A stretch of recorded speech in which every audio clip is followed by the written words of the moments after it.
Hello friends, कक्षा 10वीं की इस वीडियो में आप सभी का स्वागत है। आज हम प्रश्नावली 10.2 का भाग 2 लेकर आए हैं। इसके पहले मैंने प्रश्न नंबर 1 से लेके प्रश्न नंबर 6 तक के सभी प्रश्नों को हल कराया है। इस वीडियो में हम प्रश्न नंबर 7, 8 और प्रश्न नंबर 11 को हल करना सीखेंगे।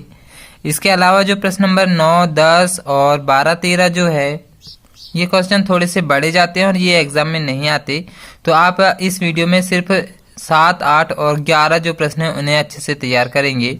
और अगर आप चैनल में नए हैं तो चैनल को सब्सक्राइब कर लीजिए, साथ ही बेल आइकन को दबा दीजिए, जिससे हर नए वीडियो की नोटिफिकेशन आप तक पहुंच जाएगी। तो चलिए बिना किसी देरी के इस वीडियो को शुरू करते हैं।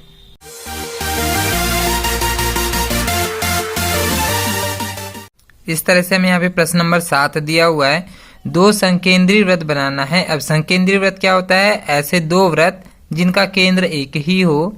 अब उसमें दोनों की त्रिज्या दी हुई है। बड़े वाले वृत्त की त्रिज्या 5 सेंटीमीटर है, छोटे वाले वृत्त की त्रिज्या 3 सेंटीमीटर है। बड़े वृत्त की उस जीवा की लंबाई ज्ञात करना है जो छोटे वाले वृत्त को सिर्फ स्पर्श करेगी।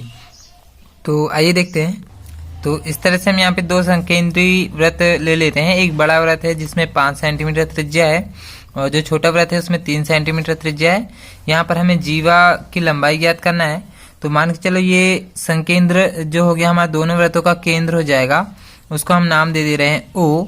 और यहाँ से हम एक त्रिज्या बना ले रहे हैं। जो छोटे वाले वृत्त की त्रिज्या है उसको हम मान ले रहे हैं 3 सेंटीमीटर, और जो बड़े वाला जो वृत्त है उसकी यहाँ से हम जीवा खींच ले रहे हैं जो छोटे वाले वृत्त को सिर्फ स्पर्श करेगी। तो इस तरह से हमने एक जीवा खींचे हैं, देख सकते हैं यहाँ पर ये इसको स्पर्श कर रही है। तो ये AB ये जीवा हमने यहाँ पे मान लिए हैं। तो यहाँ से देखेंगे जैसे ये केंद्र से इसको यदि हम मिला लेते हैं तो ये यहाँ पे इसकी त्रिज्या हो जाएगी छोटे वाले वृत्त की। और यदि ये केंद्र से किसी भी बिंदु A को या तो B को किसी को भी यदि हम मिला देते हैं तो ये बड़े वाले वृत्त की त्रिज्या हो जाएगी, जो कि हमें पहले से दिया हुआ है 5 सेंटीमीटर। तो ये हो गया 3 सेंटीमीटर, ये हो गया 5 सेंटीमीटर का। यदि हम ये वाली दूरी निकाल लेते हैं तो उसका 2 गुना हो जाएगा ये टोटल जीवा की लंबाई। तो हम यहाँ पे इसको अभी मान ले रहे हैं M। तो ये OM ये हमारा हो जाएगा लंब और ये AM हो जाएगा आधार। देख सकते हैं ये त्रिज्या है और ये स्पर्श रेखा है। हमेशा त्रिज्या और स्पर्श रेखा के बीच समकोण यानी कि 90 अंश का कोण बनता है। तो यहाँ पर देख सकते हैं हम पाइथागोरस फॉर्मूला लगाकर इसको हल कर सकते हैं।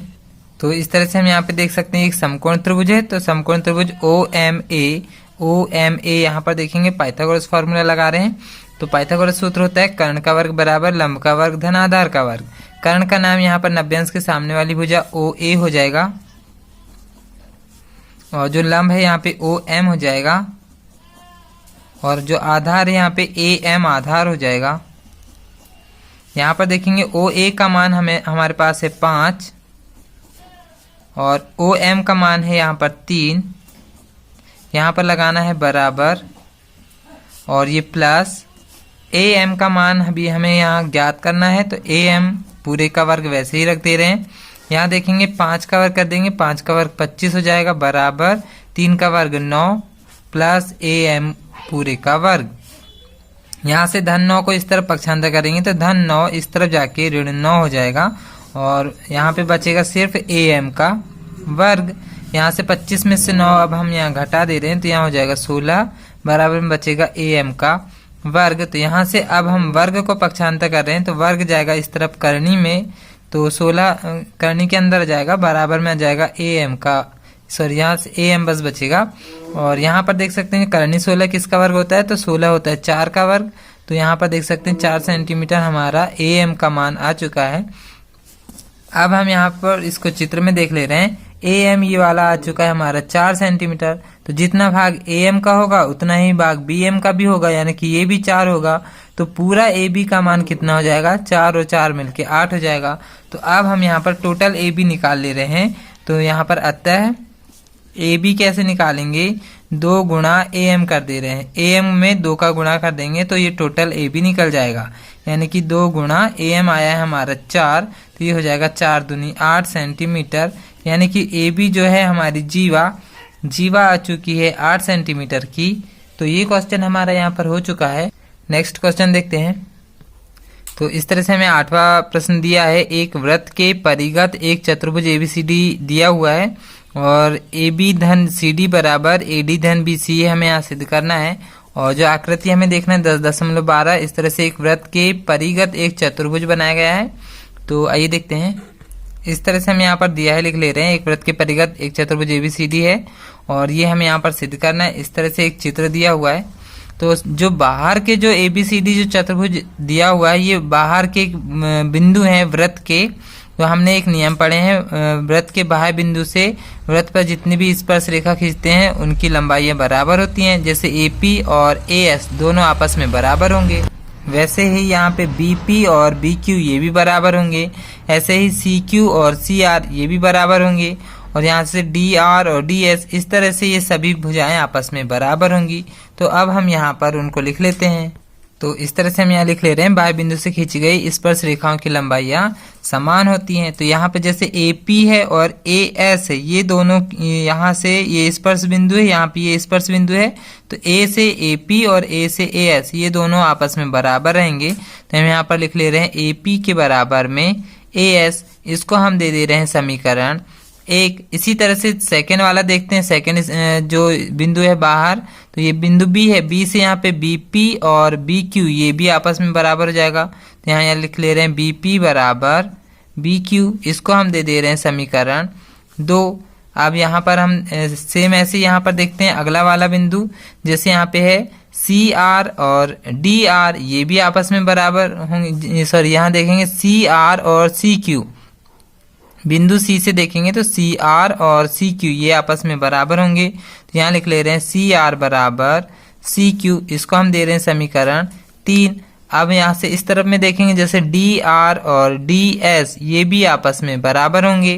तो यहाँ लिख ले रहे हैं DR बराबर DS, इसको हम दे रहे हैं समीकरण 4। बाहर के जो बिंदु है वहां से ये वाली दूरी आपस में बराबर होंगी, वैसे ये दूरी, ऐसी तरह से ये चारों दूरी आपस में बराबर होंगी। अब यहाँ पर हम देख ले रहे हैं इस तरफ में हमें किसको किसको जोड़ना है।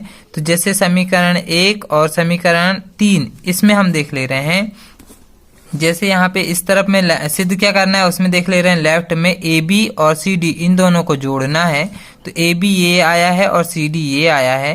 तो AB लाने के लिए देख सकते हैं यहाँ पे दो पार्ट बन रहे हैं AP के, AP और BP, इसके ये दो पार्ट बन रहे हैं। तो AP और BP किस समीकरण में आया है वो देख ले रहे हैं। तो यहाँ पर देख सकते हैं ये AP आया और यहाँ पे ये BP आया है। समीकरण 1 और समीकरण 2 को यहाँ पर जोड़ना पड़ेगा। और सेम ऐसे यहाँ पे CR और DR आया, जो CR और जो DR आया है CD का आया है। CD में दो पार्ट बन रहे हैं CR और DR। इसका मतलब हम समीकरण 1 2 3 4 के लेफ्ट वालों को जोड़ेंगे और इसके फिर राइट वालों को जोड़ेंगे। तो अब हम जोड़ ले रहे हैं। जैसे यहाँ पे इस तरफ में है AP धन, यहाँ पर है BP धन, यहाँ पर CR धन, यहाँ पर है DR बराबर, इस तरफ में है AS धन, यहाँ पर है BQ धन, यहाँ पर है CQ धन और यहाँ पर आ रहा है DS। अब हम यहाँ पर AP और BP को यहाँ चित्र में जोड़कर देख ले रहे हैं। तो देख सकते हैं ये है AP और ये है BP। AP और BP दोनों को जोड़ेंगे तो AB पूरा रेखाखंड मिलेगा। तो हम यहाँ लिख ले रहे हैं AB प्लस CR और DR को जोड़ के देख ले रहे हैं। तो ये है CR और ये है DR। CR और DR को जोड़ेंगे तो CD पूरा रेखाखंड मिलेगा। इस तरह से जैसा सिद्ध करना है तो यहाँ पर लिख ले रहे हैं इन दोनों की जगह में CD। तो देख सकते हैं ये वाला हमारा सिद्ध करने का लेफ्ट हैंड साइड वाला आ चुका है। अब इस तरफ का लाना है तो यहाँ पर बराबर लगा ले रहे हैं AS और BQ, ये यहाँ पर देख ले रहे हैं हम। जैसे यहाँ पर देखेंगे BQ और CQ ये इन दोनों को जोड़ेंगे तो एक पूरा रेखाखंड मिलेगा BC। और इस तरफ से AS और DS को जोड़ेंगे तो यहाँ पर है या नहीं देख लेते हैं। जैसे ये AS है और यहाँ पे ये DS है, तो AS और DS को यहाँ पर हम जोड़ ले रहे हैं। तो AS और DS जोड़ेंगे तो ये पूरा रेखाखंड मिलेगा AD। तो यहाँ पर हम लिख ले रहे हैं AD प्लस यहाँ पे BQ और CQ को यहाँ पर हम जोड़ दे रहे हैं। तो ये है BQ और ये CQ, ये दोनों को जोड़ेंगे तो यहाँ पूरा रेखाखंड BC मिलेगा। तो यहाँ पर हम लिख ले रहे हैं BC। तो देख सकते हैं यहाँ पर जो हमें सिद्ध करना था वो हमारा दोनों पक्ष का आ चुका है। इसका मतलब ये क्वेश्चन हमारा यहाँ पे सिद्ध हो चुका है। नेक्स्ट क्वेश्चन देखते हैं। अब इसके बाद हम सीधे प्रश्न नंबर 11 हल करेंगे। इसके जो बाकी क्वेश्चन है वो थोड़े बड़े हैं तो हम उनको हल नहीं करेंगे, वो एग्जाम में नहीं आते हैं। तो सीधे हम प्रश्न नंबर 11 देख रहे हैं, आप लोग सिर्फ इसे ही हल करें। ये सेम सवाल प्रश्न नंबर 8 के जैसा है। यहाँ पे हमें एक वृत्त के परिघत एक समांतर चतुर्भुज दिया है और समचतुर्भुज होता है, ये हमें यहाँ पे सिद्ध करना है। तो आइए देखते हैं। इस तरह से हम यहाँ पर दिया है, लिख ले रहे हैं, वृत्त के परिघत एक समांतर चतुर्भुज है ABCD, और ABCD जो है समचतुर्भुज होता है, ये हमें सिद्ध करना है। तो इस तरह से हम एक चित्र बना ले रहे हैं। वृत्त जो है चतुर्भुज के अंदर है और यहाँ पर हम PQRS देख सकते हैं, ये स्पर्श बिंदु हैं। ये बाह्य बिंदु से हमने यहाँ पे स्पर्श रेखा खींचे, जैसे बिंदु A से हमने स्पर्श रेखा खींचे तो AP और AS यहाँ से बराबर रहेंगे, वैसे ही BP और BQ यहाँ पे बराबर रहेंगे, ऐसे यहाँ पे CQ और CR यहाँ बराबर रहेगा, ऐसे ही DR और DS ये भी यहाँ पे बराबर रहेंगे। तो इसी तरह से हम यहाँ पर लिख ले रहे हैं। तो हम इस तरह से यहाँ लिख ले रहे हैं, बाह्य बिंदु से खींची गई स्पर्श रेखाओं की लंबाइयाँ बराबर होती हैं। अब जैसे बाह्य बिंदु से क्या कौन सी रेखा खींचे हमने, जैसे ये A से खींच रहे हैं तो AP और ये AS ये दोनों यहाँ पे बराबर रहेंगे। तो हम यहाँ पर लिख ले रहे हैं AP बराबर AS, इसको हम दे दे रहे हैं समीकरण 1। इसी तरह से अब हम दूसरी रेखा यहाँ से देख ले रहे हैं, जैसे यहाँ पे BP बराबर BQ, ये वाली भी दोनों आपस में बराबर रहेंगी। तो हम यहाँ लिख ले रहे हैं BP बराबर BQ, यहाँ पर देख सकते हैं BP बराबर BQ, ये दोनों भी आपस में बराबर रहेंगी। इसको हम दे दे रहे हैं समीकरण 2। और अब इस तरफ से देख लेते हैं, जैसे यहाँ पे CR और CQ ये दोनों भी बराबर रहेंगे। तो हम यहाँ पे इनको इस तरफ लिख ले रहे हैं, CR बराबर CQ, इसको दे दे रहे हैं समीकरण 3। और यहाँ पर देखेंगे इधर से DR और DS ये भी बराबर रहेंगे। तो हम यहाँ पर लिख ले रहे हैं DR बराबर DS, ये भी आपस में बराबर हो गए, इसको हम समीकरण 4 दे दे रहे हैं। अब हम यहाँ पर क्या करें, समीकरण 1 2 3 4 को जोड़ दे रहे हैं, जैसा हमने सेम प्रश्न नंबर 8 में करे हैं। तो लेफ्ट वालों को जोड़ेंगे और राइट वालों को जोड़ेंगे। तो इसके लेफ्ट में है AP प्लस इसके लेफ्ट में है BP प्लस इसके लेफ्ट में है CR प्लस इसके लेफ्ट में है DR बराबर। अब राइट वालों को जोड़ेंगे तो AS प्लस BQ प्लस यहाँ पर है CQ प्लस DS। अब इन दोनों का हम चित्र में जोड़ ले रहे हैं। AP और BP को यहाँ पर देखेंगे तो ये है AP और ये है BP। जब इन दो रेखाखंड को जोड़ेंगे तो एक बड़ा रेखाखंड मिलेगा AB प्लस, अब यहाँ पर देखेंगे CR और DR को जोड़ेंगे तो यहाँ पर देखेंगे ये है CR और ये है DR, दोनों को जोड़ेंगे तो एक बड़ा रेखाखंड मिलेगा CD बराबर AS और यहाँ से DS को जोड़ ले रहे हैं तो देख सकते हैं यहाँ AS और ये DS को जोड़ेंगे तो एक बड़ा रेखाखंड मिलेगा AD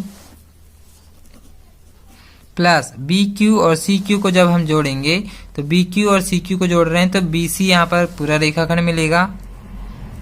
ये अब हमारा यहाँ पे एक समीकरण आया सेम प्रश्न नंबर 8 के जैसा।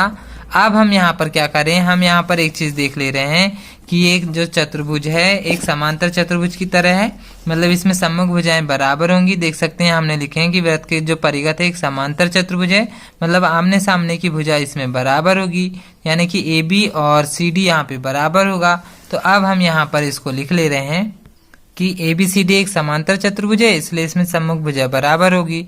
और जब सम्मुख भुजा बराबर होगी तो यहाँ पे AB के सामने की भुजा DCA बराबर हो जाएगी। तो हम यहाँ लिख ले रहे हैं AB बराबर CD और AD के सामने की भुजा BC हो जाएगी। देख सकते हैं यहाँ पे ये है AD के सामने की भुजा BC, ये भी आमने सामने की बराबर हो जाएंगी।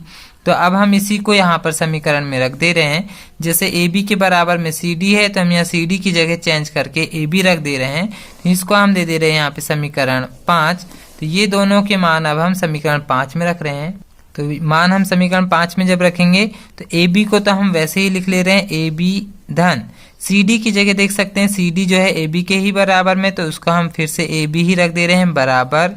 यहाँ पे देख सकते हैं AD पहले से लिखा है तो हम इसको AD ही रख दे रहे हैं प्लस, और जो BC है BC फिर से AD के ही बराबर में देख सकते हैं, तो BC की जगह हम रख दे रहे हैं फिर से AD। तो यहाँ पर 2AB यहाँ पर 2AD हो जाएगा जुड़ के, तो ये हो जाएगा 2AB बराबर 2AD। तो इस तरफ के 2 से इस तरफ का 2 कैंसिल हो जाएगा, तो यहाँ पर बचेगा AB के बराबर में AD।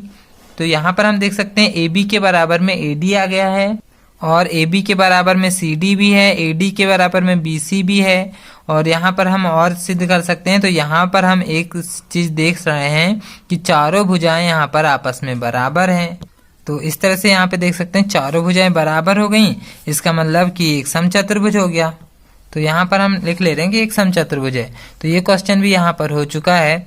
अब हम यहाँ पर इसके आगे के क्वेश्चन को हल नहीं करेंगे, तो इस वीडियो में हम सिर्फ 3 क्वेश्चन ही देख रहे हैं। तो ये अध्याय यहाँ पे समाप्त हो चुका है। तो इस वीडियो को पूरा देखने के लिए आप सभी का धन्यवाद।